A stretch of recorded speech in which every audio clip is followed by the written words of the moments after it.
when I saw her version of it, I was so attracted by the beauty and the lushness of the language that I really tried to take the music and set the words to be as lush as the images themselves are. Of course, you will have in your program all the text of all the pieces. Everything's in English except for the Paul Hindemith pieces. But so you can really kind of get a sense of what we're doing. I like to write very thick harmonies based on the Chaz, and so that this particular piece is written in 6 parts. There are 3 women's parts and 3 men's parts, and so that makes for very thick chords as we go through. I actually wrote it for this group. We premiered it 7 years ago, and just a little point of interest there. It was hard for us at that time to get these chords to tune and to work, to get used to my particular way of writing and setting chords. So I was unhappy with the performances. They just didn't go as well as I would have liked. And I just thought, maybe this piece doesn't work. I'm just not sure. So I put it on the shelf. And there it has sat for the last 7 years. I have not sent it out to any other conductors. I've not tried to get it published. But when we were doing this program of all great poets, I thought, I really should take this off the shelf and see if we can make it work. I did a few revisions of the spots that I thought had the trouble spots, and have rewritten it a little bit, and now presented it to the group to do now for this program. And happily, over the 7 years, the group has grown a lot, gotten more used to doing contemporary music because I do more and more of it all the time. And so now we're able to really lock in and make this piece work. And so I'm really excited to be presenting this piece for you tonight in a way that I hope you'll really appreciate. And so that leads us up to the last piece on the program. I mentioned earlier that one of our 2 outliers that are not from what I'm calling the contemporary era of 1980 to now is the final piece. It's by Emma Lou Deemer, another one of our women composers.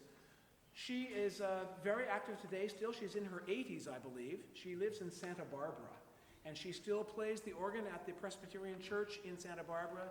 She is still the composer in residence for various groups down there. And these pieces that we're going to do are from 1970, and you'll hear the interesting nature of the harmonies and the rhythms that were more in style back then. They are settings of poetry by Omar Khayyam, who actually lived from 1048 to 1131, an entire millennium ago. His poetry, you might have heard of the Rubaiyat of Omar Khayyam, as the translation is called by Edward Fitzgerald. She used the Edward Fitzgerald translations. There have been others since. But they're all quite short, and that's because the Rubaiyat is comprised of, there's a Persian, it's written originally in Persian, and there's a style of poetry that the Persian poets employ, which is, it's 2 couplets. There's 2 frames, 2 lines that rhyme, and then 2 more that rhyme, very short. And each of these poems is just these 4 short lines long. So each of the pieces go by pretty quickly, and especially because they're very fast, many of them, and they're rhythmically really intricate.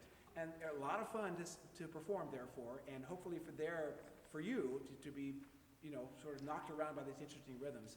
It's really quite a challenge for us because a couple of them, every measure is a different meter, and it's in 2, and then it's in 5, and then it's in 7, and I'm like working real hard because it changes quite a bit. But that makes it very, very interesting and exciting to hear, and what excites me about doing modern music is that kind of thing, to dig in and get these interesting rhythmic patterns, which just take you out of the calmness. I mean, it's not that these aren't beautiful. The Eric Whitacre piece, the Frank DeKelly piece, they're very regular in their meter, but they're exquisitely beautiful on their own.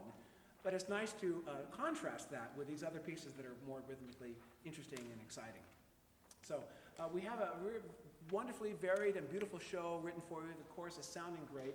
Thank you so much for being here and for sharing this exciting music with you. Hope you enjoy it, and I'll talk to you later. Thank you very much.